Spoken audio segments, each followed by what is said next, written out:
Xabi Alonso est coupable, 2 nations africaines favorites et bienvenue au coach Iniesta, c'est le flash foot du jour. Mais d'abord, on commence avec Manchester City et Pep Guardiola qui veut respirer après son départ. Comme annoncé dans Flash Foot il y a déjà 4 jours, le technicien catalan a confirmé qu'il ressent le besoin de faire une pause. J'ai besoin de prendre du recul, je n'entraînerai pas pendant un moment. Guardiola reconnaît également ne plus avoir l'énergie nécessaire pour vivre au quotidien la pression des titres.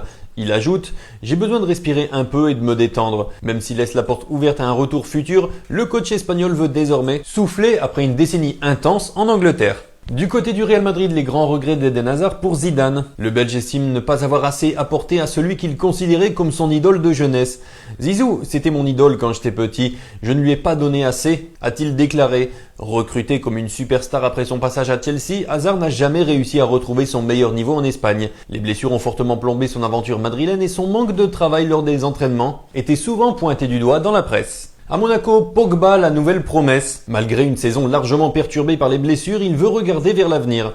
Le milieu français n'a disputé que 6 matchs cette saison, mais affirme être prêt pour la suite après plusieurs années très compliquées physiquement. Le terrain est ma place et je suis prêt pour la suite. Sous contrat jusqu'en 2027 avec l'AS Monaco, Pogba a également remercié le club et les supporters pour leur soutien. Il a donné rendez-vous à la saison prochaine avec l'objectif de retrouver enfin de la continuité. Au Barça, Flick rend un immense hommage à Guardiola. Pep est le meilleur entraîneur du monde, il l'a encore prouvé au cours des 10 dernières années, année après année. Flick admire particulièrement sa philosophie de jeu et sa capacité d'adaptation. Il souligne aussi son incroyable régularité au plus haut niveau et le nombre impressionnant de titres remportés. Le coach allemand espère désormais voir Guardiola revenir un jour sur un banc. De nouveau au Real Madrid pour Eder Militao, Xabi Alonso est le coupable. Selon Marca, il vivrait très mal sa nouvelle saison perturbée par les blessures. Le défenseur brésilien estimerait notamment avoir repris la compétition trop rapidement sous la pression de Xabi Alonso. Il regretterait d'avoir accumulé trop de minutes sans être totalement prêt physiquement après ses graves blessures aux ligaments croisés. Cette situation lui coûte notamment la Coupe du Monde 2026 avec le Brésil.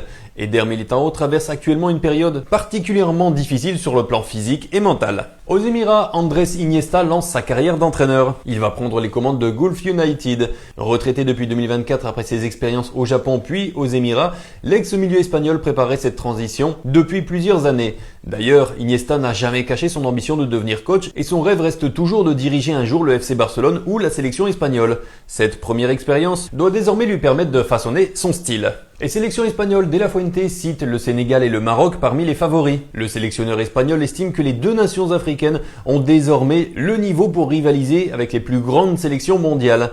Il a déclaré « La France, le Brésil, l'Argentine, le Portugal, nous, l'Angleterre, le Sénégal et aussi le Maroc. Tous ces pays ont les mêmes chances d'être champions du monde. » Une déclaration forte qui confirme le respect grandissant pour les sélections africaines sur la scène internationale.